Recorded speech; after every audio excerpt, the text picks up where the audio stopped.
Em nome do Pai, do Filho e do Espírito Santo. Amém. Palavra da salvação. Querido irmão, querida irmã, o salmista diz assim: Feliz o homem que na lei do Senhor Deus encontra o seu prazer, e a medita dia e noite sem cessar. Nós queremos encontrar este prazer na Palavra de Deus. Por isso nós temos esta oportunidade.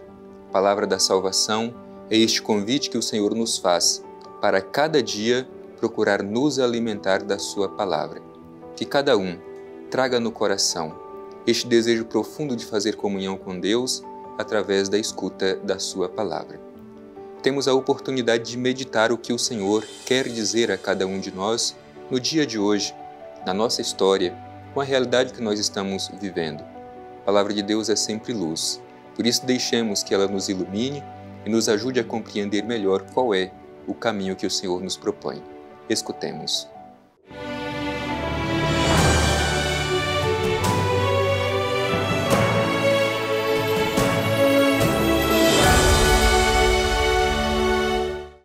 Proclamação do Evangelho de Jesus Cristo segundo Lucas.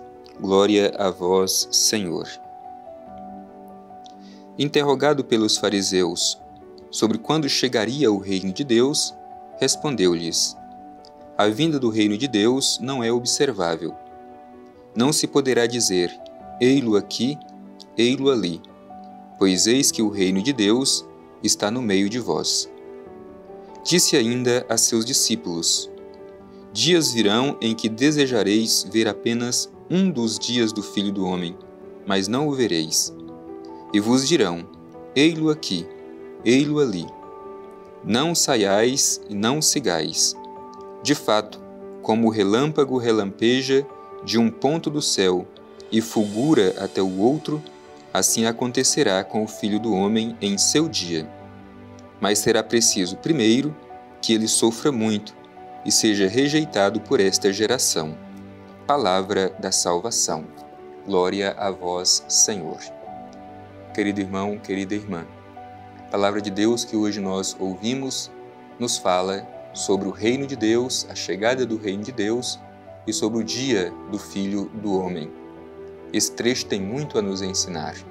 Por isso, deixemo-nos ser alcançados pela mensagem da Palavra de Deus que nós terminamos de ouvir, de modo que sejamos também nós iluminados por aquilo que o Senhor nos ensina. O Evangelho começa com uma interrogação dos fariseus, interrogado pelos fariseus sobre quando chegaria o reino de Deus. É preciso que a gente compreenda que o reino de Deus não é uma realidade simplesmente para o futuro.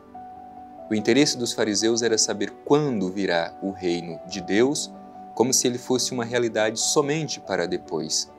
É importante a gente ter esta consciência. O reino de Deus se realiza no nosso cotidiano. É claro que ele se tornará pleno somente depois, na eternidade, mas nós já podemos experimentá-lo.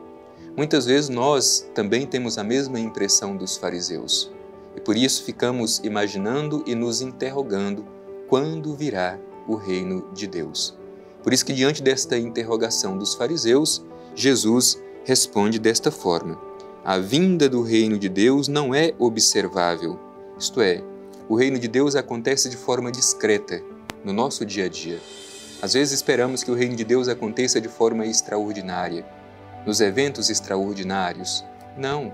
A Palavra de Deus deseja nos ensinar que o reino de Deus acontece nos gestos mais simples do nosso cotidiano. Por isso é preciso que a gente tenha sensibilidade para perceber este reino que cresce de forma simples, às vezes quase despercebível, mas está presente.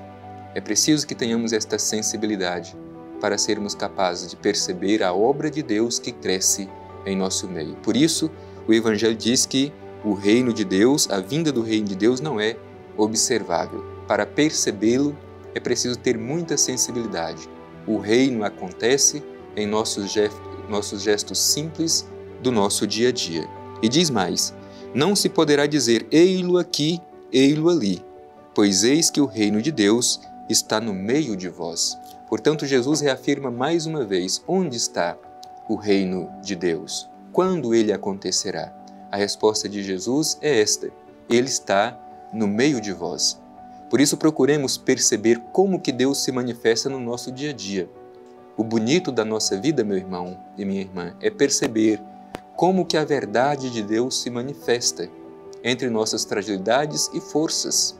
Assim acontece com o reino de Deus. É por isso que em outros trechos do Evangelho, Jesus, quando vai comparar o reino de Deus, utiliza imagens simples, como a semente de mostarda, que é pequena, mas quando ela é lançada, ela cresce e se torna uma grande árvore e se torna abrigo para os pássaros. Ou como o fermento que é colocado na massa. É invisível, mas é ele que faz a massa crescer, é ele que transforma a massa. Por isso, esta expressão de Jesus aqui no Evangelho, o reino de Deus está no meio de vós, é para nos ajudar a tomar consciência disso. O reino não acontece em obras e gestos extraordinários. O reino acontece da forma mais simples do nosso dia a dia. Em seguida diz Jesus a seus discípulos agora: dias virão em que desejareis ver apenas um dos dias do Filho do Homem, mas não o vereis. Isto é, Jesus veio, cumpriu a sua missão, peregrinando aqui nesta terra, mas ele cumpre a sua missão e volta para junto do Pai. Ele conclui a sua missão terrena. E continua Jesus: vos dirão, ei-lo aqui, ei-lo ali, não saiais e não sigais. Na verdade, Jesus aqui já está ensinando os seus discípulos que muitos depois dele virão como profetas, mas na verdade anunciando falsas profecias e às vezes profetas do medo, anunciando a vinda do Messias para inculcar medo nas pessoas. O que diz Jesus? Não os sigais. É esta a recomendação de Jesus a seus discípulos. E continua: de fato, como o relâmpago relampeja de um ponto do céu e fulgura até o outro, assim acontecerá com o Filho do Homem em seu dia. Isto é, o dia glorioso de Jesus. Nenhum de nós sabe qual é este dia. Por isso é preciso que estejamos preparados e, ao mesmo tempo, não nos deixemos amedrontar pelos profetas do medo que anunciam esta vinda do Messias como se tivesse o conhecimento sobre o dia do Filho do Homem. Não, é preciso que estejamos preparados para este dia, mas ninguém sabe quando e como será esse dia. Por isso, alerta, vigilância e prontidão é o convite do Evangelho para cada um de nós. E o último versículo desse trecho que nós ouvimos é muito importante. Diz Jesus a seus discípulos: mas será preciso primeiro que ele sofra muito e seja rejeitado por esta geração. Jesus, o Filho do Homem, ensinando os seus discípulos sobre o dia da vinda do Filho do Homem. Ele diz que o Filho do Homem, antes de tudo, deverá sofrer e ser rejeitado. Jesus não ilude os seus discípulos como muitas vezes nós queremos fazer uma oferta religiosa ilusória. Ao contrário, Jesus é muito realista em dizer qual será o seu destino para os seus discípulos: sofrimento e rejeição. Jesus, meu irmão e minha irmã, tem consciência que, como consequência da sua fidelidade a Deus, deverá passar por tudo isso. No entanto, isso não terá a última palavra sobre Jesus. Ele vai vencer. E é preciso que a gente tenha consciência que, assim como o Mestre teve esse destino, quem decide ser seu discípulo ou discípula, quem decide seguir os seus passos, também deve aceitar o mesmo destino de Jesus. Se Jesus é o Mestre, o Filho do Homem, passará pelo sofrimento e pela rejeição, porque nós, que o seguimos como seus discípulos e discípulas, queremos prescindir de às vezes sermos rejeitados e passarmos pela experiência do sofrimento. Encaremos todas essas realidades com a plena certeza de que Deus está conosco. E se Deus está conosco, podemos ser fiéis até o fim, porque no final o bem vencerá. O amor vencerá o ódio e a vida vencerá até mesmo a morte. Por isso peçamos esta graça, à luz desse trecho do Evangelho que ouvimos, que nos fala sobre a vinda do reino de Deus e a vinda do dia do Filho do Homem, que estejamos, antes de tudo, preparados e que tenhamos sensibilidades para perceber como que o reino de Deus cresce em nosso meio, com os nossos gestos, às vezes simples, mas que transforma a nossa realidade.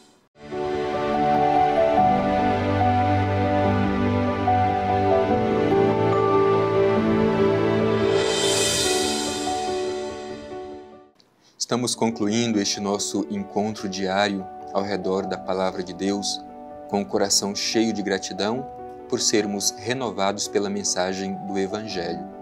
E hoje, de modo especial, recebemos este ensinamento tão profundo sobre a realidade do Reino de Deus. O Reino de Deus não é uma realidade somente para o futuro. O Reino de Deus já está presente em nosso meio e nós devemos ter sensibilidade para perceber como que este reino acontece com nossos gestos, palavras, como que a força de Deus transforma a nossa realidade. Ao mesmo tempo, a Palavra de Deus nos alerta para a vigilância, para o dia da vinda do Filho do Homem. Por isso vamos nos dirigir ao Divino Pai Eterno com o coração cheio de gratidão, concluindo este nosso momento em forma de oração. Divino Pai Eterno, Deus de amor, Deus de misericórdia, te agradecemos por este dia de hoje, quando tivemos a oportunidade de, na luz do Teu Espírito, acolher a mensagem do Evangelho de Teu Filho Jesus. Ajuda-nos, Pai Eterno, a sermos comprometidos com o Reino que está presente em nosso meio. Que sejamos sempre instrumentos da Tua bondade, transformando o mundo onde nós habitamos. Assim seja. Amém. O Senhor esteja convosco. Ele está no meio de nós. Abençoe-vos o Deus Todo-Poderoso, Pai, Filho e Espírito Santo. Amém.